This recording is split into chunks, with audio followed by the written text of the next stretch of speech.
Man, I go by the name of Lungz, out of Shot City, the North Side. I've been rapping for about 5-6 years. I recently came up with a project called Dream Killers with Don Cannon. It was featuring Mikey Rocks, Joe Budden, A-Rap Music. We had a lot of people on there. We had dope people on there, so. That's what's up, man. How long you been rapping? Man, I say about like 6 years. That's cool. You got some questions for our guests, Peter? Yes, I do. I'm going to get over myself. I do apologize again, Lungz. You good, you good. So, I mean, we also, too, know that you've opened up for many artists. Yeah. Ice Cube, Jules Santana, Lupe Fiasco. I mean, Crucial Conflict. The list goes on and on. Yeah. I mean, how was that experience opening up for those artists? I mean, you always learn something. Mm-hmm. You always learn something, especially if you get a chance to talk to the artists. They give you advice and things. You see how a lot of stuff goes on behind the scenes. So I think that really helped me out in really getting myself together for a show and how to rock a show, especially. After I do my set, I see how they rock their set, and I learn from that, and then I apply it to my arsenal. Okay. So you've been rapping for 6 years. What actually inspired you to get into this music industry? Oh, I remember when I was young, and I went to it was a Bad Boy concert, and it was like right after Biggie had passed. It was like who was there? Like AZ, Lil' Kim was there, Jay-Z was there, Busta Rhymes was there, Mace was there. It was about time when he put out that album, and I remember when Jay-Z first came out, and he just started spitting. I was like, yo, that's what I want to do. And then like after that, man, I just been involved, and I noticed that my family, they played with it, as far as freestyle and everything, and I would just start freestyling, walking to the train, and walking here, walking there, because I didn't have no car, and I was like, what? I was young. So after that, man, it just took off. I just started getting better and better and better, took a stab at it, and then here we are now. That's the good way to answer that question. I'm going to show you the bad way to answer it. Jay, what made you get into the movie business? I'm protecting sex with white women. Hey, what's up, bro? Wow. Oh, wow. Yeah, that's real official. Right. It's definitely official, James Davis style. Now, give us a little bit more insight about your project, Dream Killers, hosted by E.J. Don Cannon. Really, Dream Killers was basically fact of me making bigger records. My sound is not just local sound. I try to embrace every lane and every aspect of the music into my sound. I'm always challenging myself. So it was just trying to reach everybody that's just a music head, whether rock, hip-hop, R&B, and infuse those into one and just make good music. And well, I named it Dream Killers because, a lot of cats are starting to come in and they're doing it because it's cool now. It's just like right now, new Jordans come out, but they got sneaker collectors, but the cats is now like, oh, well, I'm going to get all the J's now, and I really do this. So it's like, man, I'm going to kill all the dreams that you had, because it's a slap in the face when you really put your heart and soul into this, and then you got somebody just coming in the game thinking they know everything. You know what I'm saying? I agree. Wow, that's a great synopsis of that. A lot of people do come in, like you said, because they feel like, oh, this is the thing to do, instead of having a true passion and desire for the game or respect the game. They come in like, hey, I'm gonna rock this too because I see this person and that person doing it. So nice. I completely understand Dream Killers. Thank you. So how was it working with Don Cannon on this project? It was dope. He's really down to earth, and I remember when we were like doing interviews and all that stuff, and he was just running through. We had to do like a whole bunch of drops just from different media. We had a media event. We had a whole bunch of drops, and he's running through, and I'm like, damn, like, yo, like you ran right through it. He's like, oh man, I do this all the time. Don't even worry about it. It'll be good. You're gonna be there. You're gonna be up here with me, and so, and like, we had a communication where we were talking back and forth, and I reached out to him. He fucked with the music, and he was like, let's go. So working with him was just like kind of like, it wasn't like starstruck, but like at certain times, like he was just a humble dude, and he gave me advice. And a couple times I'd be like, yo, this is Don Cannon, like this is Gigi's producer, and DJ, and he made the Wayne record Canon, and he made a lot of shit, you know. So I mean, but he stayed humble, grounded. Man, I learned a lot from that dude. That's what's up. Nice. And how about working with Joe Budden on Jim Crow? Oh, Joe Budden. Oh, Joe Budden's straight business. He's straight business. Like, I worked with him. Like, he came in. He was like, "Yo, what are we rapping about?" That's a chase, like, son. Right. I'm like, okay, well, you know, I'm working with this producer, Nascent. He did a couple joints on New Music for. He came in and we started playing beats. He's like, "Yo, let me play the beat. I'm going through beats, playing beats." He's like, "Yo, that's the one.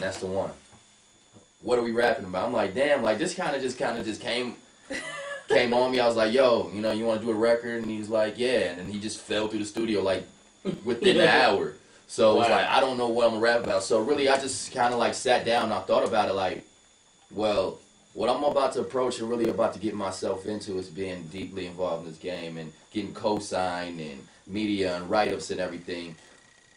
I want to talk about what he's been through. Okay, how does he survive? Because you know he's dated Sahari and he's on the internet. He puts everything out on the internet. He breaks up with a chick. He puts it out there. Right. You know, he puts his heart just emotion, just everything's out there. No windows, no tinted windows. Everything you could just see through. So like I was like, "Yo, tell me what I'm about to get into because you're able to survive and you have a core fan base. What do I need to know? Give me some advice." And then off of that, then he just went in. Did his verse in like 20 minutes and bounced. And then he loosened up because you got to think about it. Like, he was in the studio. He doesn't know if it's the hood or not. You know, he comes in there. I got my niggas there. He got his manager and like 2 photographers and his publicist there. And I got my niggas in there smoking and drinking and doing all that shit. So like, he's, kind of tense up. After we finished up everything, he loosened up, saying we cracked a few jokes and then he hit the road. So yeah, man, that dude is straight business. That's good.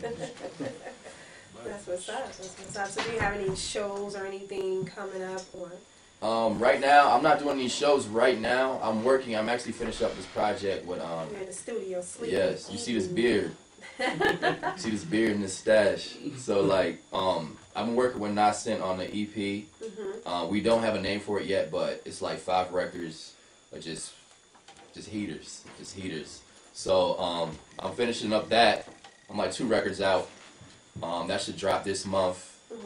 We got a single coming out with a side this week coming out. A side from Re-Up Gang. He just got signed to Re-Up Gang. So. Okay. Nice. So how did you come up with the name Lungz? Oh well, it's kind of self-explanatory. I used to smoke a lot, like a lot of weed. I used to smoke like a lot of weed. Okay. Actually, I don't smoke anymore because like. I smoked myself to where I didn't even care, like, yo, no haircut, who cares, beat up shoes, who cares, white tee got a stain on it from yesterday, who cares, where's the weed, and it was just, everything was, I was pretty much, it was like a burnout, and then to the point where you don't even get high no more. So I'm like, okay, well. That is a great time to stop because you don't want to try to start chasing a different high. Right. Yeah, and then you opening up another door. Exactly. And we got to the point where like everything just revolved around weed. And right now, if I would smoke weed right now, and we were having this conversation, I would ask you, what was I talking about? Yeah, that's nice. Like, it was that bad. Brain cells just all nearly. Jay, have you gotten that far with your weed, Jay? I'm trying to get that far. Oh man, Jay gonna be sleep. You all need to learn from Lungz' experience. Yeah, I mean, that's like you're doing crack or nothing like that. That's just me. A lot of people, I'm pretty sure, on the way here, some people smoked here, get right. And some people smoke here to function right, I don't want to smoke. I'm not a smoker. Drug-free way for you? Yes. It's just my preference. I don't discriminate. I don't judge. But in addition to that, has the weed contributed to your deep voice, the raspiness of your voice, or is that something that you developed through puberty? I don't know. I think it's a little bit of both. I've been smoking for a while. I was smoking for a while, so I think it was a little bit of both, and that's just the way it come out. Like, it's nice though. You do have a nice speaking voice. I was actually complimenting you.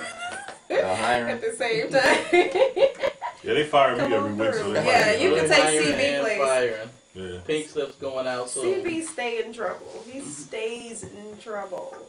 It's I think he just likes So, to be in trouble. Right now, who are your top 5 MCs in the game? Okay. I'm gonna say Pusha T. Push it. So that's the first. Yeah, it is the first. I'm gonna say Jay.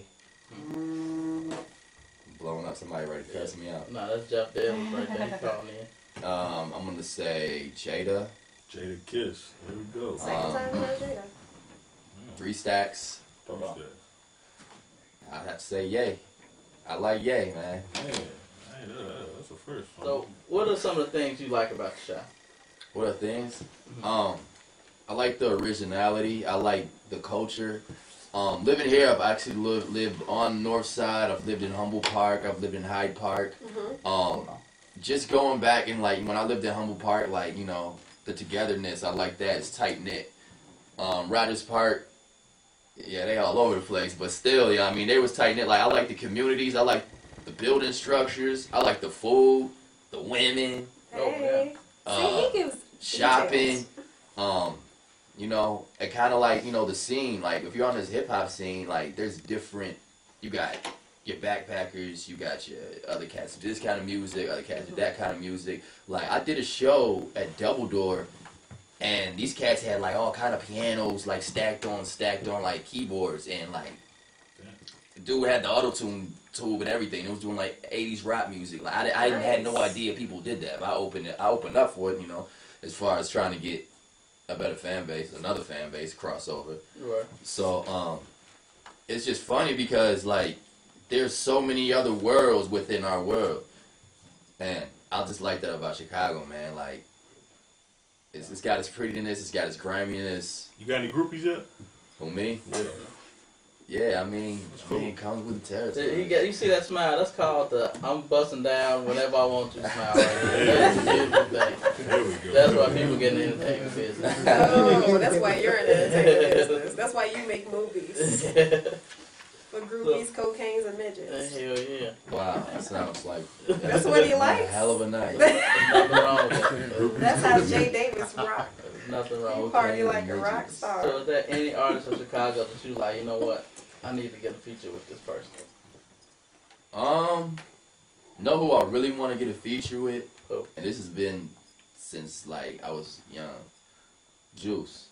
Juice. A lot of Wow. niggas don't know nothing about Juice. And I love Juice, like, and I know Juice, like, you know. He raw. And I mean, I've had some conversations with Juice, and I just remember, and I used to be in my basement, just like grabbing every Juice, downloading every wake up show, everything, and like, yeah, you can't fuck with this nigga Juice, and woo woo to this cat A lot of cats on don't my know phone. about that. So I think it's only right that I do a joint with him, a record with him. Juice. Juice is raw. Nice. And Mickey, Mickey Mickey Halstead, we were supposed to do a joint a lot of times, but we never really connected. We always like, oh yeah, show, yeah, send me the joint. You send me the joint. And it's like, you know, we missed right there. I mean, you know, shout out to both of those dudes. Mickey, he a teacher now, right? I think so. Yeah. I think Oh, yeah? He's real a smart educated. dude. Yeah, Like, he's smart, he's educated brother. smart dude. He's real educated. Yeah. Masters, all that. Yeah. Nice. So, You got a photographer and everything, man. yeah. She's snapping away. Lord, where's my, you supposed to be taking pictures. I was. I didn't see that. I was public. There you go. He's over there, he's critiquing Lord. I want pictures taken too. Yeah, that's Eric. That's Ari, my publicist. Nice. Publicist, okay. So, I mean, how do you feel about the current state of hip-hop in Chicago? I know you say you love the city and there's a plethora of things that you like about the city, but do you feel like we're the next city to blow up? I do. Or do you feel that we don't receive the credit that we deserve? I do. Okay. I think it's more with all of us. I mean, I think the industry's going to come here. I've no doubt. I think that's what's going to happen. I think it's just ignorance on our part is that we don't know how to market ourselves. We tend to market ourselves around our circles of friends, their friends, in our neighborhood instead of going all the way out here marketing yourself. We got the internet. You know that's oversaturated. That is a But true statement. what artists need to learn is it's about separation. Yeah. Everybody raps. That's real. Step talk. outside the norm. Right, step outside the norm. What's so different about what's going to make these people listen to you and have these people calling your phone? Now that might be one of the realest statements I heard on this show. That is so real. So you precise. wouldn't believe how many times I've had conversations with people about the same thing. And like, what's the point of performing in front of your own people? Yeah. You know what I mean? Radio said the same thing. They want to be a hot local artist. Nah, man, you gotta Step get out of there. outside the We do box. 7 shows and stuff. Hot local artists gonna get My paid. family think I'm dope. my cousins and my friends, and yeah, step outside of the box. You are so right, Lungz. So what do you think would be the proper step in order to get them into the next direction, or to get the city of Chicago? What's the wake up call? I mean, You have to have a strong team behind you. If you don't have a strong team behind you, you can't do it by it. You can do it by yourself, but it's a lot of work. You have to be able to be ready to get out there and speak to people and market yourself, and it's about branding. You have to be ready to go out and rock a crowd out of this state, or go and do this out of this state. You just have to really just completely just put it all out on the table, pretty much. And I think that's what we all need to do. I mean, that's what I'm doing. That's what, a lot of these cats are doing. And there's different ways, and you definitely have to have a team behind you. You have to believe in yourself. You have to be confident. You have to make sure, you have to put 120% into this. If this is what you want to do, why not do it for real? Yeah. And if you can't put 120% down, you're probably gonna have to at least put 120,000 down to Yeah. popping in Chicago. Wow. Yeah. That's what Are I'm you talking. saying there's payola being made in Oh Chicago? yeah. You didn't know that? I don't know. This is Chicago, Remember, you ever heard that song on the radio that you like? This song is whack, but why is it getting played all the time? That means someone has a lot of money Yeah. for the white person. There you go. maybe you should someone need to teach a class in reference to that. Some people actually don't have the education. I mean, they don't know how to think outside the box, or that's why they do need to hire people, Right. to be on their team and who actually believe their craft and respect their craft and their dream and see their vision in order to help them, move forward. But oh well, if they don't get it, then that's on them. Some people do, some people don't. And it's right in front of us. I mean, Twitter. I met Fred the Godson on Twitter. I did a joint with him. I still talk to him to this day. Like, it's right in front of us. It's just like, you got to be personable with these people. Exactly. It's all about building relationships. You can't just be like, oh, well, I got 5,000 right now. Come do this verse, come bid on me, and, let it go. Like, you got to be able to build that relationship to the point where people will be like, yo, I fuck with him because he's him, not because he gave me $5,000. Exactly. It's rapport building. Building rapport with people is so important. Right. Like you said, utilizing your resources, the internet, and all these different networks out here, and just you have to learn how to talk to people. Show them who you are. Yep. Moving along. How can if people want to reach you, book you for shows, what's the best way? You could hit my my manager's Gmail, glaciercityent@gmail.com. You can hit me on Twitter or DM me, Lungz_shy, Lungz_shy. That's Lungz with a Z. You could go to my website, see what I'm up to, what I'm doing. Yeah, that's basically about it. Instagram. You got any shows? Any more shows you want to promote? No shows. I've been in the lab. Any projects? Yeah, I got the one coming out with Nascent, and then I got something releasing a lot of records pretty soon. So, and video. So I'm about to take the muzzle off the pit bull real quick. That's what's up, man. Nice. Well, whenever you got something you want to promote, come by the show Bite the anytime. shit out y'all. Oh my god. Okay. I'm sorry. Go ahead. Take your muzzle off. Come by the show anytime and promote it. Don't matter. Just come by Okay. anytime. Most definitely. If Most you definitely. want to use the studio for your groupie pleasures, just come by. Unless I gotta get you right though, right? Yeah, of course. Fuck them. Look. I don't want any groupies. Yeah, we got a nice back room over there. You bring the midgets, I bring the cocaine. That's what's up. We gotta get in. Lungz, J. Davis finna get in the Middle Street Studios. Have your midgets and your mothers. Gym class. My nigga Joey, what up?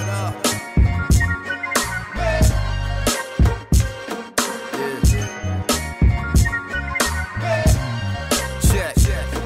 I can feel it in the air like C said. My wingspan lanky, I'm just trying to gain reach here. The wrong move had me, I see you with a blank stare. My nigga caught 5, now he residing share.